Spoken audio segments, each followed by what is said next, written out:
রহমানির রহিম। প্রিয় এলাকাবাসী ও প্রিয় দেশবাসী এবং বিদেশে অবস্থানরত প্রিয় ভাই বোনেরা, আসসালামু আলাইকুম। সম্মানিত সুপ্রিয় প্রিয় দেশবাসী, আপনারা দেখতে পাচ্ছেন যে আমি এখন রয়েছি পাবনা জেলার ঐতিহ্যবাহী কাশীনাথপুর রসুনহাটে। আপনারা জানেন যে কাশীনাথপুরের আশেপাশের মানুষের আয়ের প্রধান হচ্ছে হলো কৃষি, অর্থাৎ কৃষি স্বনির্ভরশীল এই এলাকাটিতে কৃষকেরা মাঠের বিভিন্ন ধরনের ফসল থেকে সেই সকল অর্থকরী ফসলগুলো হাটে নিয়ে এসে বিক্রি করেন এবং তাদের যা জীবন জীবিকা নির্বাহ করেন। দেখতে পাচ্ছেন ঈদকে সামনে রেখে কৃষকেরা তাদের এই আজকের যে বড় হাট, এই হাটটিতে তাদের এই কৃষি পণ্যটি নিয়ে এসেছে হাটে।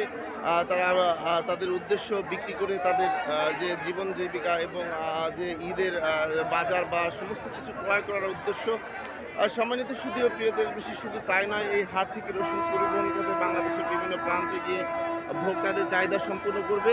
যাক, আজকে আমরা কাশীনাথপুর জানবো যে কাশীনাথপুর হাটে যে রসুনের যে সর্বোচ্চ পাইকারি বাজার কত যাচ্ছে, আমরা কৃষকের কাছে জানবো। আসসালামু আলাইকুম ভাই, আজকে কাশীনাথপুর হাটের রসুন সর্বোচ্চ বাজার কত যাচ্ছে, মানে সর্বনিম্ন এবং সর্বোচ্চ? 25-2600 টাকা মন।